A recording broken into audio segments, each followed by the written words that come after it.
Okay, hello all.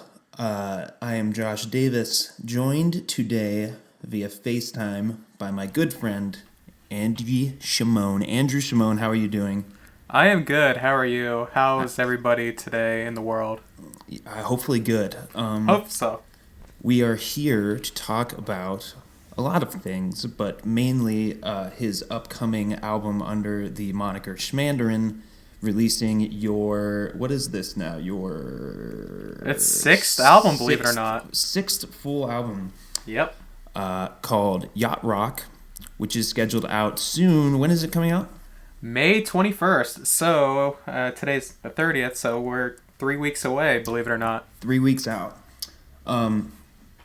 So obviously, me and you have been, you know, doing music stuff for a long time. It actually dawned on me that it is now a decade since Wow. you have started to sort of dive into the recording and releasing of music. I wanted to ask you, like, how, I guess just generally, how has that, your music style and like your journey evolved over time? And then also any sort of like songwriting evolution or anything you wanted to touch on there? All right. So, 1 decade ago. Wow. So, wow.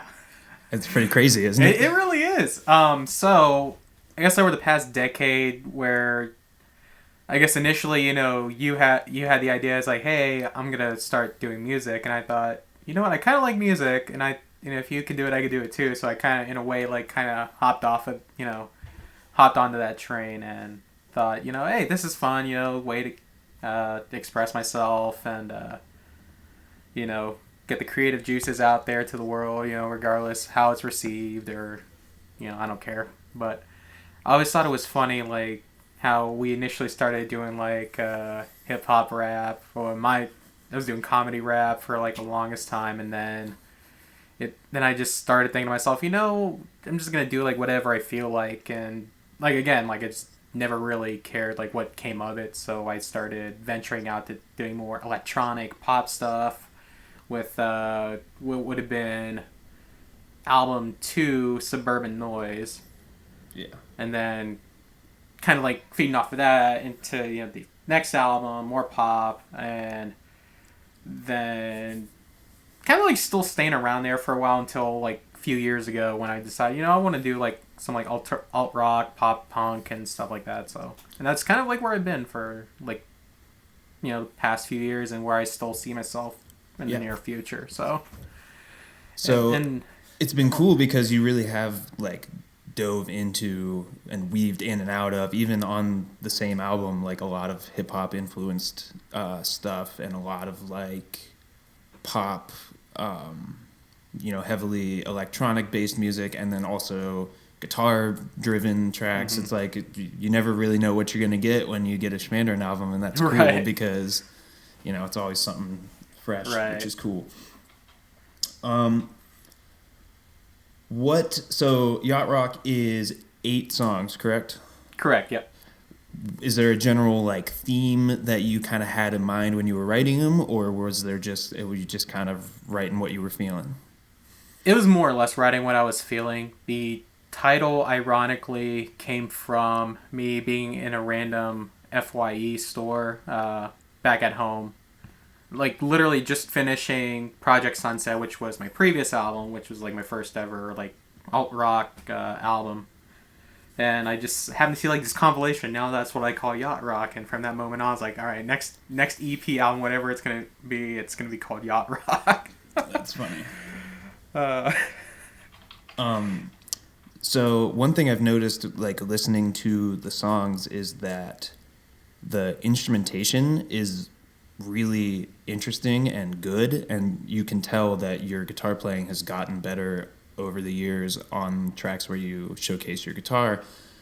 Have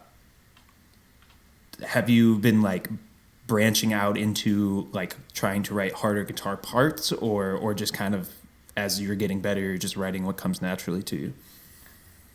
Most of it has definitely been me challenging myself. Like there are like certain songs like on this album that have like some really like, I wouldn't say complex like like leads or solos, but definitely like a lot more advanced than what I've been like used to just doing like like the main rhythm guitar would just be all chords, and then there might be like a secondary guitar pan that like kind of like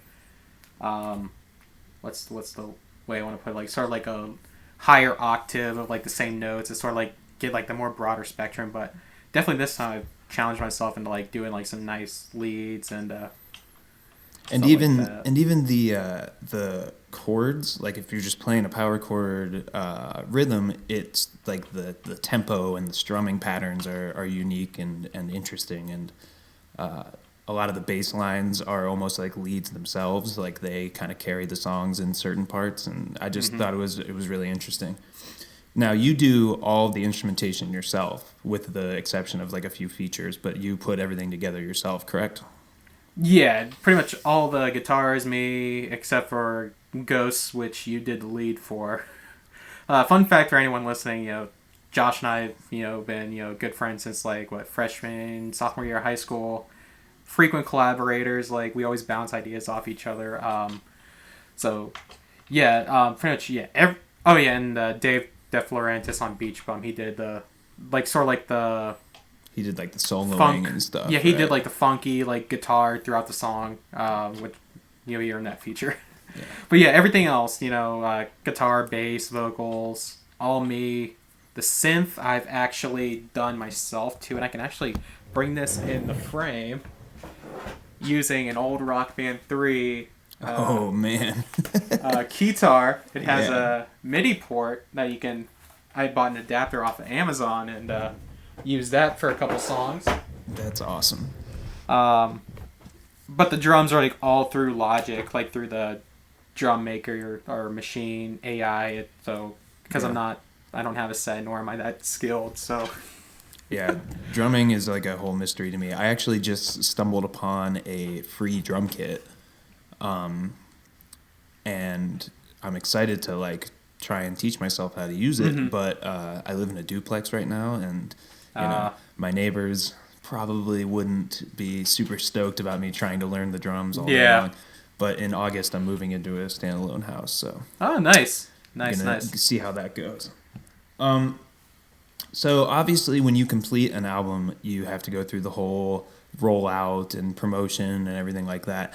How do you are always really good at like marketing your singles and coming out with separate covers for the singles and getting them up on Spotify and Apple Music and all that. How do you go through the process or decide which songs are going to be the single? Like, is it usually just the one that you're like, this is the catchiest, or is there like a deeper process to that?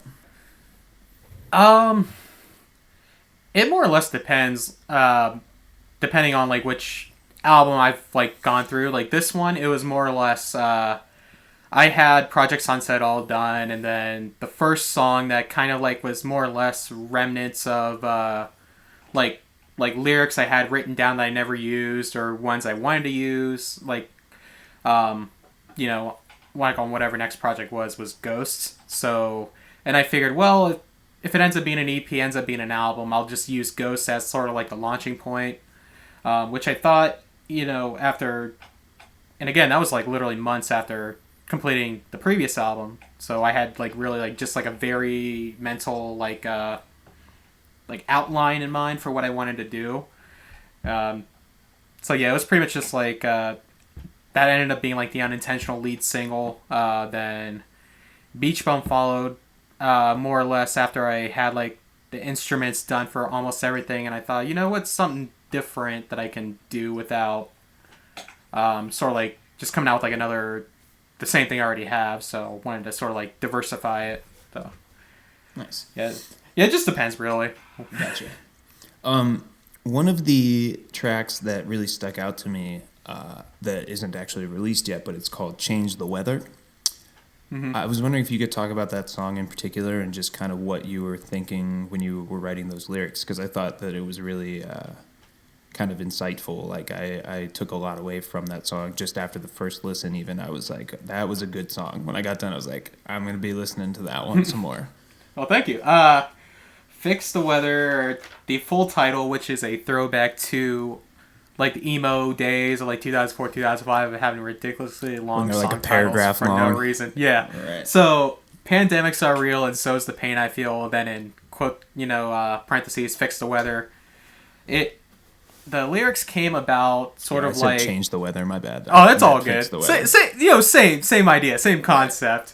Because in Ohio, you don't like the weather, wait 5 minutes because we get all 4 seasons in a week. The lyrics were more or less inspired by just like sort of like telling myself, hey, I want to do better. I want to like always just keep improving upon myself, like, and more or less like going off the whole fix the weather thing, sort of like form the lyrics around like the different seasons and like saying, well, hey, I always go through like a seasonal depression sort of thing, like through like the colder months because you don't really do much, especially with this past year, how it's been, not really seeing like any of my close friends, like you, Kuzma, or definitely takes. I feel that heavy. Yeah, definitely takes a heavy toll on everybody. And so like starts like hey, I'm cold again. I just want to feel like summer. I just want to like go back to like the nice warm weather days, where you're out and about, you get to see everybody. Things are, slightly less stressful around then. And then more or less it's just like, why do I always go through this like, low period, aren't like the warmer weather months are like supposed to be like more inspiring, where in reality you're just kind of like relapsing into it, and you're trying to ask yourself, hey, why this isn't right, this isn't how it's supposed to go. So, because everyone's usually excited about, oh yeah, summer's coming, yay, warm weather, dudes Right. to the beach, and stuff like that. But that's more or less the gist of it. But Yeah, sure. So sort of going away from the album and just talking about your like musical career in general. mm-hmm.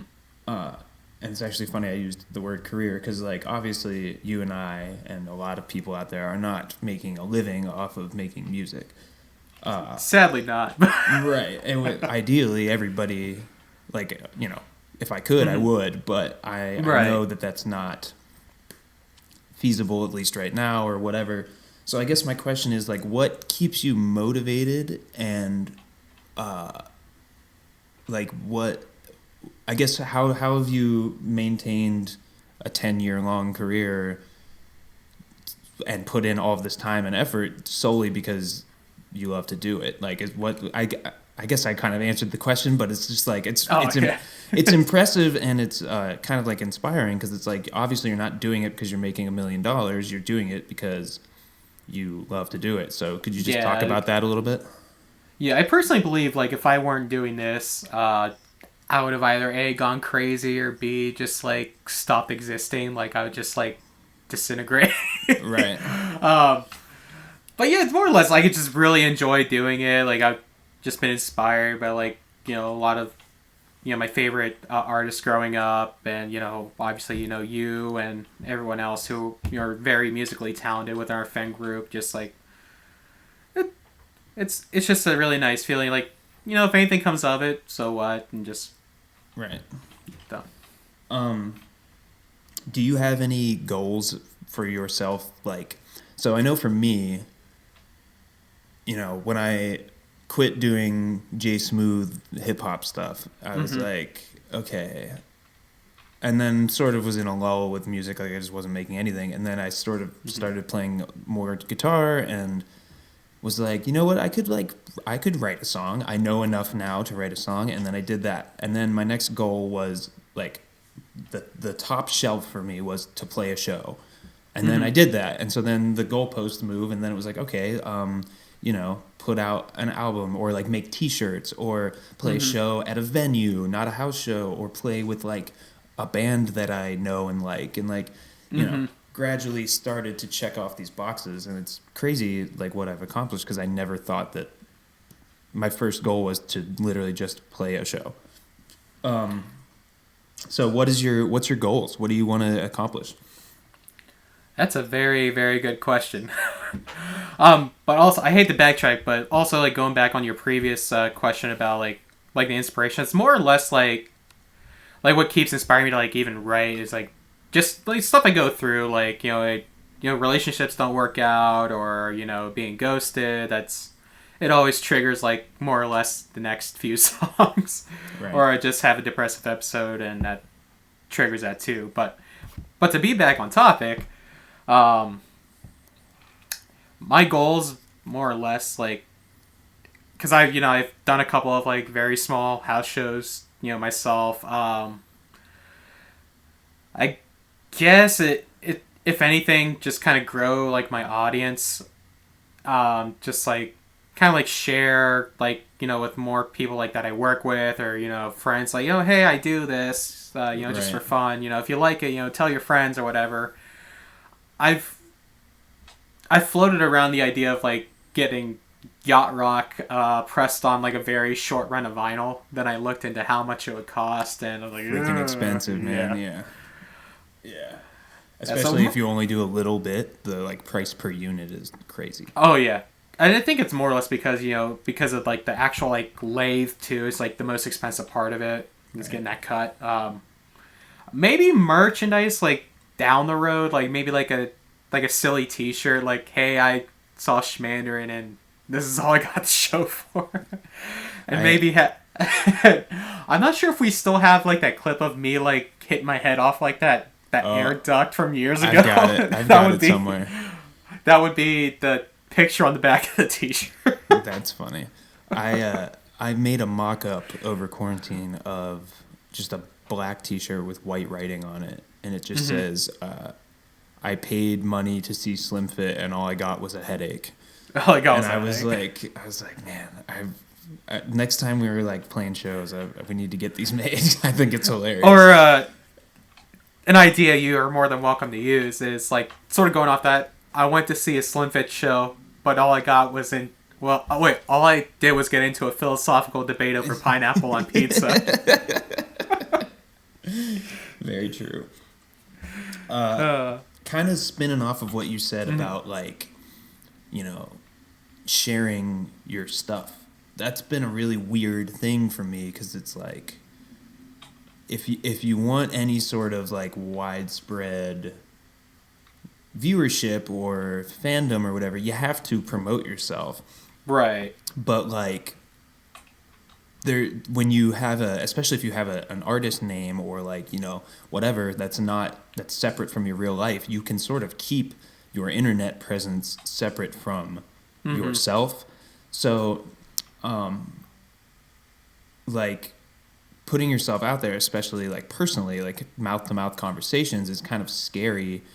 So like how have you sort of overcome that, and like how do you feel about putting yourself out there like that? It's definitely kind of scary at first, especially like especially initially, like where I just like, well, I didn't think any of my material was like that great, like starting off, like even to this day, like I feel like an artist always like self-doubts themselves to a point, because no good artist like ever goes out and says, oh hey, I wrote like this #1 hit or something like that. Right. It's always, oh hey, I recorded this, tell me it's trash or whatever. Yeah, or like, I think this song is okay, and then someone hears I think it's okay, this is incredible. Yeah. It's like, oh well, okay, good, thanks. Yeah. Well, yeah. So yeah, I definitely like opened up to like a lot of my coworkers, and because that was like the one area where I sort of like I was very hesitant to sort of like open up to. Is like, what if my coworkers like judge me for the worst as a result? Right. Especially like, like again, you just feel like your stuff's like not that great, and like, well, like okay, what's the point of you telling me this? Yeah. But I definitely opened up, and like the people like I thought would get like the most like criticism from, like, it's actually not bad. Right. I was like, dang, I was hoping someone told me it sucks. But.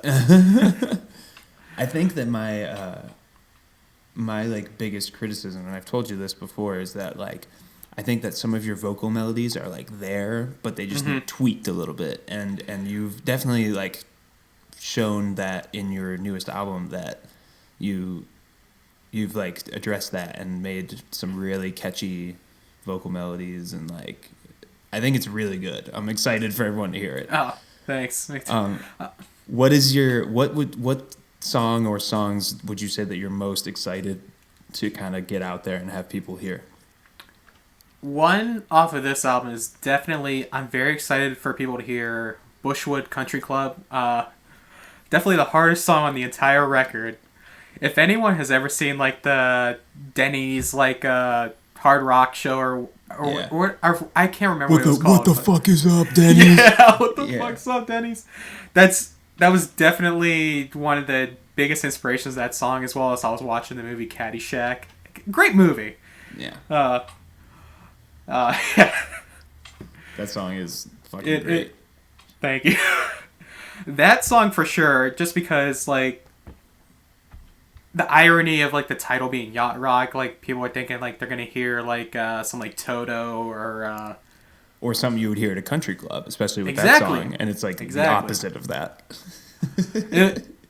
And also too, like another fun fact, I hate to like go off the subject. Oh, actually, just to be on topic real quick, the other song I'm really excited for everyone to hear is "Life Through a Scene." Mm-hmm.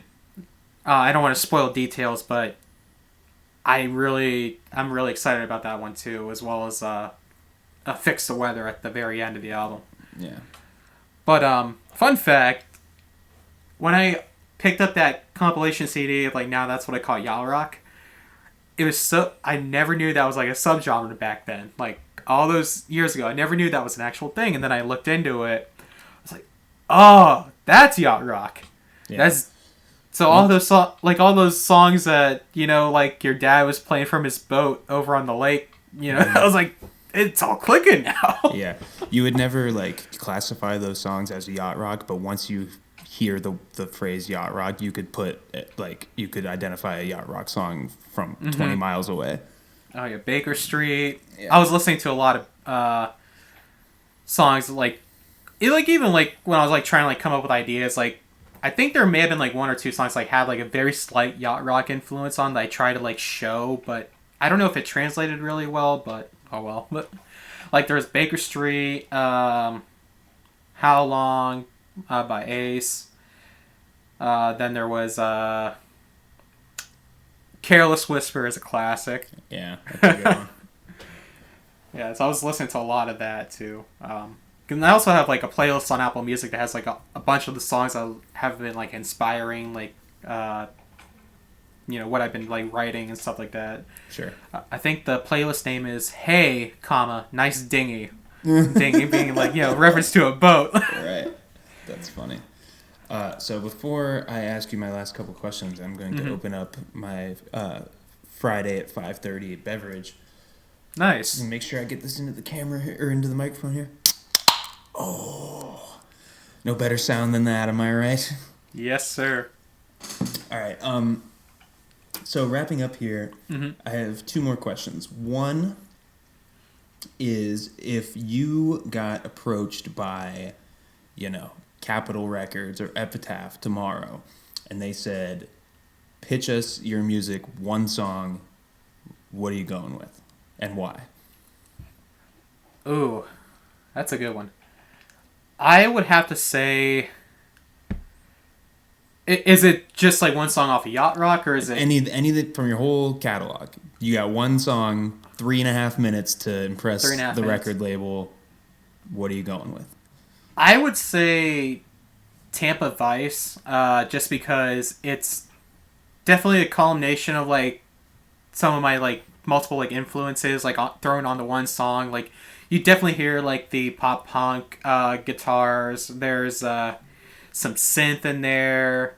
It's almost more reminiscent of like sort of like Folie à Deux era Fall Out Boy in a way, but it also meets some harder tones and emo lyrics, and I think there's a whole mishmash of stuff, which is more or less like what like a lot of my earlier stuff was, just like a whole cluster of different stuff just colliding together. Yeah. So I feel like that would be like the ultimate what is Schmander, and then like Normally it's like 4 or 5 different genres on an album. That song is like 4 or 5 different genres on a song. Within itself, yeah. Right. Yeah, like when you were telling me the whole sequencing thing, it's like, man, there's like a whole different, like, each song's like its own different thing. Yeah, it was like a whole storybook.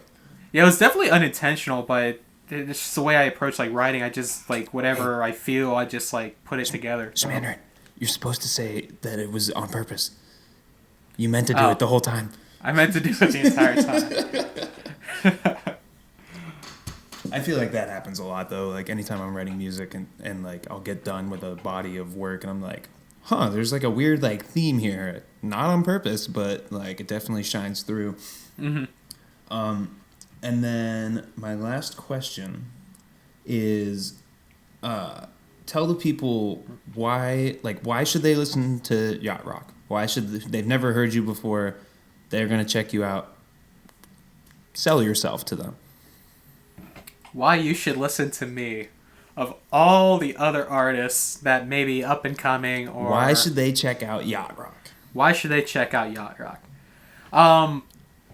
I believe they should check out Yacht Rock because it's more or less just like a reflection of me, like a normal person, like just going through like the trials of like life, whether it be like heartbreak, stress, depression, what have you, more or less too, like just dealing with like whatever's just been thrown at you like the past year and some change. Just because I feel like that's some, like when it's coming from like a personal level, you're more likely to like kind of like attach yourself to it because you'll relate to like certain aspects of it, more or less if it's just like a top 40 radio hit. I mean, it might be catchy, but that right, you don't like that's just more or less like part right of yourself to it. Right. So I feel like if it's definitely like a personal reflection, it doesn't have to be like what's trending in music nowadays. Just I feel like you're more likely to get attached to it. So yeah, like all of my favorite artists and songs that I can think of all probably have nothing to do with what I was going through at the time, but I could relate the words to what I was going to at the time, and it was like, they wrote this song for me. Yeah. It's just crazy. Yeah, so I definitely get that. Anything else you want to add for the people?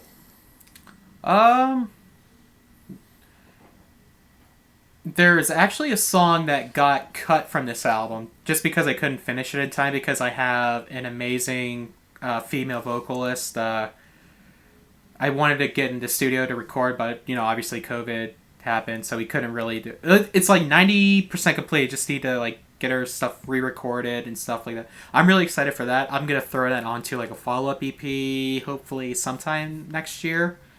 And I've already written another entire song off it. Not recorded yet, but it's all down in my notes. Yeah. And I gotta say, I'm really impressed with the way that you were able to just churn stuff out, because like I have written 4 songs since I put out our last album in June, and 3 of them are like jokes. Like there's the Butt Shaker. I wrote a song where the whole lyrics are, "What does a house wear?